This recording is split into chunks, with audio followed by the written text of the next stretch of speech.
समय बड़ा बलवान होता है। कुछ भी परमानेंट नहीं है जिंदगी में, इस दुनिया में कुछ भी परमानेंट नहीं है। कोई अगर सोचे कि मेरी सरकार बन गई, अब जिंदगी पूरे मेरी सरकार रहेगी, ऐसा नहीं होने वाला। आज मेरी सरकार है, कल हमारी सरकार नहीं होगी। हमारी सरकार 5 साल है, 10 साल है, 15 साल है, 20 साल है, कभी ना कभी तो बदलेगी। आज उनकी सरकार है, परमानेंटली उनकी सरकार नहीं होगी। आज है, कल है, परसों है, अगले दिन बदलेगी। आज दिल्ली में हमारी सरकार है, उनके एलजी हैं, केंद्र में उनकी सरकार है। कल अगर भगवान ने चाहा ऐसा भी हो सकता है कि केंद्र में हमारी सरकार हो,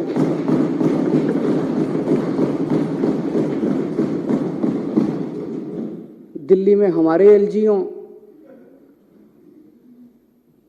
और हो सकता है दिल्ली में हमारी हो, कांग्रेस की हो, बीजेपी की हो, किसी और की सरकार हो। हम ये सुनिश्चित करेंगे कि हमारा एलजी इस तरह से तंग नहीं करेगा उस टाइप का, जो भी सरकार होगी। हम चुनी हुई सरकार की इज्जत करते हैं, हम लोगों की इज्जत करते हैं, लोगों के मत की इज्जत करते हैं, लोगों के वोट की इज्जत करते हैं, जनतंत्र की इज्जत करते हैं, हम संविधान की इज्जत करते हैं। दिल्ली में 2 करोड़ लोग रहते हैं। मैंने हमेशा कहा है कि ये 2 करोड़ लोग एक परिवार हैं। हमने हमेशा इसको एक परिवार माना है। इस परिवार में लोगों के जब भी कोई सुख दुख होते हैं, हम हमेशा सुख दुख में काम आते हैं। इन 2 करोड़ लोगों में जो बच्चे हैं, इनके जो बच्चे हैं, वो मेरे बच्चे हैं। मैं उनको हर्षिता और पुलकित से अलग नहीं समझता, उनको मैं अपना बच्चा समझता हूं। उनको मैं अपना बच्चा समझता हूं। तो जितनी अच्छी शिक्षा मैंने हर्षिता और पुलकित को दी है, उतनी अच्छी शिक्षा मैं दिल्ली के एक एक बच्चे को देना चाहता हूं। ये मेरा मकसद है। और उसी मकसद से हम लोगों ने शिक्षा के ऊपर, क्योंकि मुझे ये लगता है कि अगर हमने अपने बच्चों को अच्छी शिक्षा दे दी तो देश का भविष्य बनेगा, बच्चों का भविष्य बनेगा तो देश का भविष्य बनेगा। उसी को मद्देनजर रखते हुए हमने शिक्षा पे इतना खर्चा भी किया, इतने अच्छे अच्छे शानदार स्कूल बनाए। जो सबसे ज्यादा आज स्कूलों के नतीजे बहुत अच्छे आ रहे हैं। लोग अपने बच्चों को प्राइवेट स्कूल से निकाल के सरकारी स्कूलों में भर्ती कर रहे हैं। शायद 75 साल, आजादी के 75 साल के बाद पहली बार ऐसा हुआ है। उसमें सबसे बड़ा योगदान हमारे टीचर्स और प्रिंसिपल्स का है। और उनको मोटिवेट करने के लिए और उनकी कैपेसिटी बिल्डिंग करने के लिए हमने उनको पूरी दुनिया में बेस्ट से बेस्ट ट्रेनिंग दिलवाई है। हमने बहुत सारे टीचर्स को विदेश भेजा, बहुत सारे टीचर्स को आईएम्स में भेजा, बहुत सारे टीचर्स को अलग अलग यूनिवर्सिटीज में भेजा ट्रेनिंग करने के लिए। 1000 से ज्यादा टीचर्स, प्रिंसिपल्स को हम विदेशों में अभी तक ट्रेनिंग करा चुके हैं। अब 30 टीचर्स और प्रिंसिपल्स को फिनलैंड जाना था ट्रेनिंग करने के लिए। वैसे तो हमारी चुनी हुई सरकार है, मैं मुख्यमंत्री हूं, ये शिक्षा मंत्री हैं। मुख्यमंत्री ने, शिक्षा मंत्री ने कह दिया भाई टीचर फिनलैंड जाएंगे ट्रेनिंग के लिए, तो बस ये फाइनल होना चाहिए। यही तो जनतंत्र है। और जनतंत्र क्या है? अगर मुख्यमंत्री ने और शिक्षा मंत्री ने कह दिया भाई मैं अपने टीचर्स को फिनलैंड ट्रेनिंग कराने जाऊंगा, भेजना चाहता हूं, बस यहां खत्म हो जानी चाहिए थी बात। लेकिन यहां अजीब जनतंत्र है। सारी फाइलें एलजी साहब के पास जाती हैं, सारी फाइलें एलजी साहब के पास जाती हैं।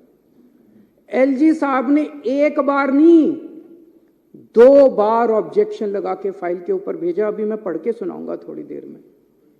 2 बार ऑब्जेक्शन लगा के भेजा। तो जब बार बार ऑब्जेक्शन लगाया जाता है, एलजी साहब कह रहे हैं ना कि मैंने तो मना थोड़ी किया। जब 2 बार ऑब्जेक्शन लगाया, अब तीसरी बार भेजेंगे तो फिर ऑब्जेक्शन लगाएंगे, तो इसका मतलब आपकी नीयत खराब है। एक बाबू क्या करता है? आप अपना लाइसेंस बनाने जाते हो, लाइसेंस बनाने वाला मना थोड़ी करता है। वो ऑब्जेक्शन पे ऑब्जेक्शन, ऑब्जेक्शन पे ऑब्जेक्शन, फिर आप दलाल को पकड़ते हो। वो दलाल कहता है इतने पैसे दे दो, बाबू को अंदर पैसे दे दूंगा और वो फाइल क्लियर कर देगा। तो ये बार बार जो ऑब्जेक्शन लगाए जा रहे हैं, इसीलिए तो लगाए जा रहे हैं। नीयत खराब है, फिनलैंड टीचर्स को भेजने नहीं देना चाहते। आज मैं ये लेके आया हूं महोदय, बीजेपी वालों के कितने एमपीज ऐसे हैं, ये पूरी लिस्ट है, जो खुद विदेशों में पढ़ के आए हैं। इनकी कभी इनके माँ बाप ने कॉस्ट बेनिफिट एनालिसिस करी? कितने एमपी ऐसे हैं जो खुद विदेशों में पढ़ के आए हैं? इनके कितने एमएलए ऐसे हैं जो खुद विदेशों में पढ़ के आए हैं? कभी इनके माँ बाप ने कॉस्ट बेनिफिट एनालिसिस करी? ये बच्चे हैं कैबिनेट मिनिस्टर्स के, बीजेपी वालों के बच्चे, जिन जिन के बच्चे अभी विदेशों में पढ़ रहे हैं। मेरे को इससे कोई एतराज नहीं है, मैं किसी की शिक्षा के खिलाफ नहीं हूं। बीजेपी वाले, कांग्रेस वाले, आम आदमी पार्टी वाले, जिसको भगवान ने अच्छा दिया जिंदगी में, वो अपने बच्चों को भेजे, जरूर भेजे। अच्छी से अच्छी शिक्षा सबके बच्चों को मिलनी चाहिए। मैं इसके विरोध में नहीं हूं कि इन्होंने क्यों भेजा, मैं इसके विरोध में हूं कि अगर तुम अपने बच्चों को अच्छी शिक्षा देना चाहते हो तो गरीबों के बच्चों की अच्छी शिक्षा के खिलाफ क्यों हो तुम लोग? अगर हम अपने बच्चों को, गरीबों के बच्चों को अच्छी शिक्षा देना चाहते हैं, अपने बच्चों को अच्छी शिक्षा देना चाहते हैं, तो तुम रोकने वाले कौन होते हो? ये एक फ्यूडल माइंडसेट है, ये कई सौ साल पुराने जो हमारे देश में फ्यूडल माइंडसेट है ना, कि गरीबों को अच्छी शिक्षा, इस जात के लोगों को, उस जात के लोगों को अच्छी शिक्षा नहीं मिलनी चाहिए, गरीबों को अच्छी शिक्षा नहीं शिक्षा जो है इन ठेकेदारों की बपौती रहनी चाहिए। इसको तोड़ना है हम लोगों को। और ये एलजी साहब उसी माइंडसेट से आते हैं कि एलजी साहब के बच्चों को तो मिलनी चाहिए अच्छी शिक्षा, गरीबों के बच्चों को अच्छी शिक्षा नहीं मिलनी चाहिए। इस माइंडसेट को तोड़ना है अपने को, पूरे देश को तोड़ना है। आजादी मिल गई, लेकिन ये माइंडसेट अभी भी है कि गरीबों के, इस जात के, उस जात के बच्चों को अच्छी शिक्षा नहीं लेने देंगे। ये विदेश कैसे जा सकते हैं? पढ़ो, एलजी साहब ने लिखा है इंडिया में करा लो ट्रेनिंग। ये एलजी साहब की नोटिंग है, इंडिया में करा लो ट्रेनिंग। अरे क्यों करा ले इंडिया में ट्रेनिंग? हम कम हैं किसी से? गरीबों के बच्चे कम हैं किसी से? गरीबों के बच्चे हैं तो इंटेलिजेंट नहीं है क्या? क्यों करा ले? हम तो अपने बच्चों को फिनलैंड भेजेंगे। पूरी दुनिया में सबसे अच्छी शिक्षा फिनलैंड के अंदर मिलती है, सबसे अच्छी, ये सबको पता है। फिनलैंड पूरी दुनिया में शिक्षा में नंबर 1 है, और उसमें भी जो नंबर 1 यूनिवर्सिटी है उसमें भेज रहे हैं हम। पूरी दुनिया में जो नंबर 1 है हम तो भेजेंगे सर। दिल्ली के लोगों का पैसा है, टैक्स का पैसा है दिल्ली के लोगों का, टैक्स के पैसे से, दिल्ली के टैक्स के पैसे से भेज रहे हैं। लोगों का पैसा, लोगों के बच्चे, अपने पैसे से लोग अपने बच्चों को ट्रेनिंग के लिए भेजते हैं। ये वो क्या कहते हैं, को ट्रेनिंग के लिए भेजते हैं। ये वो क्या कहते हैं, पराए घर में अब्दुल्ला दीवाना। ये एलजी कौन हो गया है? बेगानी शादी में अब्दुल्ला दीवाना। ये एलजी कहां से आ गया? कौन है एलजी? कहां से आ गया एलजी? किस बात का एलजी? कौन एलजी? कौन लेफ्टिनेंट गवर्नर? हमारे सर पे बैठ गया आके लेफ्टिनेंट गवर्नर। अब वो तय करेंगे कि हम अपने बच्चों को कहां पढ़ाएंगे। ऐसी सामंतवादी सोच के लोगों ने आज हमारे देश को पीछे छोड़ा हुआ। मैं कई बार सोचता था 70 साल हो गए हमारे देश को, 75 साल हो गए हमारे देश को, इतना पिछड़ा कैसे रह गया, इतना अनपढ़ कैसे रह गया, इतना गरीब कैसे? इन लोगों ने जानबूझ के, इन लोगों ने देश को गरीब रखा है। इन लोगों ने हमारे बच्चों को पढ़ने नहीं दिया। ये तो सामने आ गया, नंगे हो गए ये लोग। इन लोगों ने हमारे बच्चों को, बड़ी मजे की बात है, एलजी साहब के पास पावर नहीं है ये करने की। एलजी साहब के पास पावर नहीं है ये करने की। मैं भी आपको दिखाता हूं।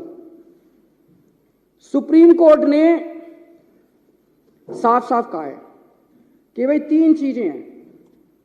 एक है पुलिस, पब्लिक ऑर्डर और लैंड।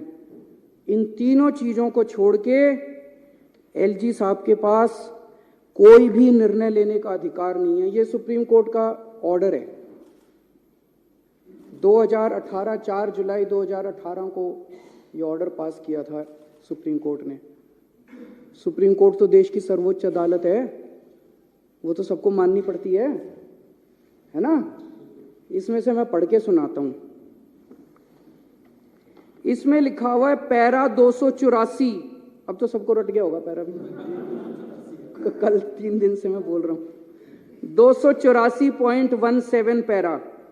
इसमें लिखा है the lieutenant governor has not been entrusted with any independent decision making power. इसकी हिंदी क्या हुई? लेफ्टिनेंट गवर्नर, दिल्ली के लेफ्टिनेंट गवर्नर को स्वतंत्र रूप से कोई भी निर्णय लेने का अधिकार नहीं है। ये सुप्रीम कोर्ट कह रहा है। सुप्रीम कोर्ट को पता था एक बार लिखने से नहीं मानेगा एलजी। उन्होंने 2 बार लिखा। उन्होंने फिर पैराग्राफ नंबर 475.20 में लिखा, there is no independent authority vested in lieutenant governor to take decisions. अब इससे फालतू बेचारा सुप्रीम कोर्ट भी क्या करेगा। सुप्रीम कोर्ट ने साफ साफ लिखा है भाई एलजी साहब के पास डिसीजन लेने की पावर नहीं है। मैं जब एलजी साहब से मिलने गया अभी 3 दिन पहले, तो मैंने ये पढ़ के सुनाया उनको। मैंने कहा सर सुप्रीम कोर्ट ये कह रहा है। कहते हैं हाँ सुप्रीम कोर्ट की अपनी राय हो सकती है। सर अध्यक्ष महोदय, इसके बाद मेरे पास कुछ कहने को नहीं बचा था। इतने बड़े संवैधानिक पोजीशन के ऊपर बैठा हुआ व्यक्ति अगर ये कहता है कि सुप्रीम कोर्ट का ऑर्डर सुप्रीम कोर्ट की राय हो सकती है, मैंने कहा सर आप जो ये कह रहे हैं ना, ये सुप्रीम कोर्ट का कंटेम्प्ट है। आप ऐसा नहीं बोल सकते। सुप्रीम कोर्ट का आदेश कानून है इस देश का। सुप्रीम कोर्ट का आदेश बाइंडिंग है इस देश के ऊपर, इस देश के हर नागरिक के ऊपर। बोले नहीं, मैं बोले संविधान में लिखा है कि एलजी एडमिनिस्ट्रेटर है। एडमिनिस्ट्रेटर का मतलब शासक होता है, तो मेरे पास सुप्रीम पावर्स है, मैं कुछ भी कर सकता हूं। इसके बाद में क्या कहता, फिर उन्होंने कहा कि मैंने मना थोड़ी किया है। मैंने कहा जी 2 बार आपने वापस भेज दी फाइल, 2 बार आपने लिखा। क्या लिखा? पहली बार लिखते हैं,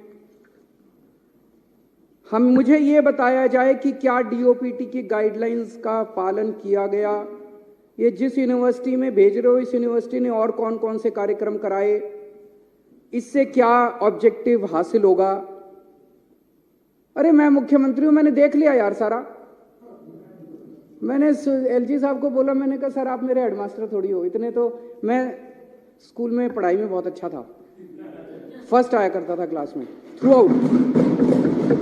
पहली क्लास से लेके 12वीं क्लास तक फर्स्ट आया। यूनिवर्सिटी टॉपर था, कुरुक्षेत्र यूनिवर्सिटी में टॉप किया था मैंने, पहले 6th पोजीशन थी मेरी। मेरे मास्टरों ने आज तक मेरा होमवर्क ऐसे चेक नहीं किया जैसे एलजी साहब आज मेरी फाइलें लेके बैठ जाते हैं। स्पेलिंग गलत है, हैंडराइटिंग खराब है, ये ऐसे क्यों नहीं लिखा, ये वैसे क्यों नहीं लिखा। मेरे मास्टरों ने ऐसे नहीं किया जैसे एलजी साहब मेरा होमवर्क चेक करते हैं। मैं चुना हुआ मुख्यमंत्री हूं। दिल्ली के 2 करोड़ लोगों ने मेरे को चुन के भेजा है। आप कौन है? मैंने उनसे पूछा आप कौन है। ये मैंने पूछा एलजी साहब से, मैंने कहा सर आप कौन है? मेरे को तो जनता ने चुन के भेजा। कहते मेरे को प्रेसिडेंट ने भेजा। मैंने कहा वैसे ही जैसे अंग्रेज वाइसरॉय भेजते थे वैसे ही आपको प्रेसिडेंट ने पहले। बोले आपकी सरकार अच्छी नहीं चल रही, आपने ये नहीं किया, आपने वो नहीं किया, आपकी सरकार में ये। मैंने सर वो वाइसरॉय जो होते थे ना, वो कहते थे you bloody Indians, you don't know how to govern. मैंने कहा एलजी साहब आज आप भी वही भाषा इस्तेमाल कर रहे हो, यू ब्लडी डेली वालाज, you don't know how to govern. मैंने कहा सर दिल्ली छोड़ दो हमारे हालात पे, हम अपनी दिल्ली चला लेंगे।